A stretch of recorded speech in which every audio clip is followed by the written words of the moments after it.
প্রথম আলো স্থবির অর্থনীতি সচলের চেষ্টা, নতুন বাংলাদেশ গড়ার জন্য সংস্কারের সময় দিতে হবে, লুটপাটকারীদের ধরা হবে, একটা বার্তা যাবে সমাজে, রাষ্ট্র মেরামতের এখনই সময়।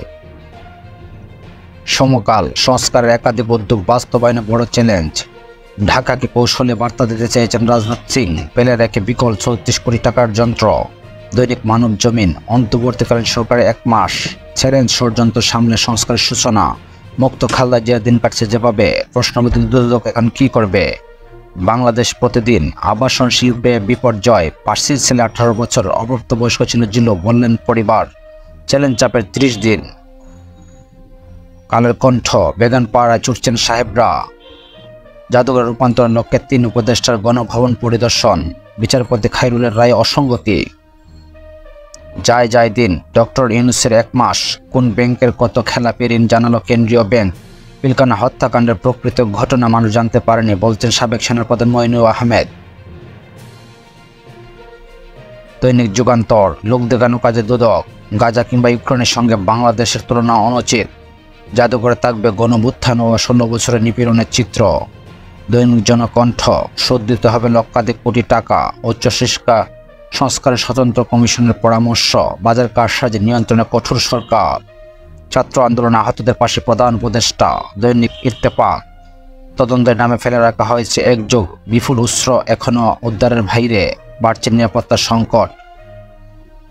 ইনকিলাব, ঐক্যবদ্ধ ছাত্র সেনা জনতা, অপকর্মে জড়ালে পরিষ্কার মামলা দিচ্ছে বিএনপি, এখনও বহাল তারেক রহমানের মামলা। গণভ্যুত্থান জাদুঘরে তুলে ধরা হবে 16 বছর নিপীড়নের ইতিহাস। নয়া দিগন্ত, মণিপুরে ভয়াবহ সংঘাত, বিদ্যুৎ কেন্দ্রে অনুমোদন দেওয়া হলেও প্রাথমিক জ্বালানি নিষিদ্ধ করা হয়নি। সংগ্রাম, অর্ধলক্ষ ভুয়া মুক্ত উদ্ধার ভাতার নামে বিপুল অর্থ লুটপাট, উদ্ধারের এখনই সময়। হাসিনা সরকারের পতনের আন্দোলনে শতাধিক শ্রমিক নিহত হয়েছেন। আমাদের সময়, বহুমুখী চ্যালেঞ্জ পথ চলা, 8 ব্যক্তি প্রতিষ্ঠান হাতিয়ে নিয়েছে 320 কোটি টাকা। দেশের রাজনীতিতে বইছে মুক্ত বাতাস। ভোরের কাগজ, উদ্বেগ কাটেনি পোশাক খাতে, দুদকের টার্গেট 3 শতাধিক প্রভাবশালী। বিএনপি জাতীয় সরকার, জাতীয় নির্বাচনের পর আলোকিত বাংলাদেশ, ভয়ঙ্কর রূপে ফিরছে এডিস। ডক্টর ইউনূস মোদির বৈঠকের সম্ভাবনা, তারেক রহমানের সাজা নিয়ে বিচারকদের চাঞ্চল্যকর তথ্য। কালবেলা, আলোচনার কেন্দ্রের সরকারের মেয়াদ, স্কুলের 100 কোটির জমি সভাপতিকে উপহার, 60,000 কোটির বিদেশি বিনিয়োগ অনিশ্চয়তায়। বণিক বার্তা, নানা উদ্যোগ সত্ত্বেও পোশাক রপ্তানিতে বাংলাদেশের অর্ধেকেরও নিচে ভারত। নতুন বাংলাদেশ বিনির্মাণে হাসান আরিফ অপরিহার্য ছিলেন কি?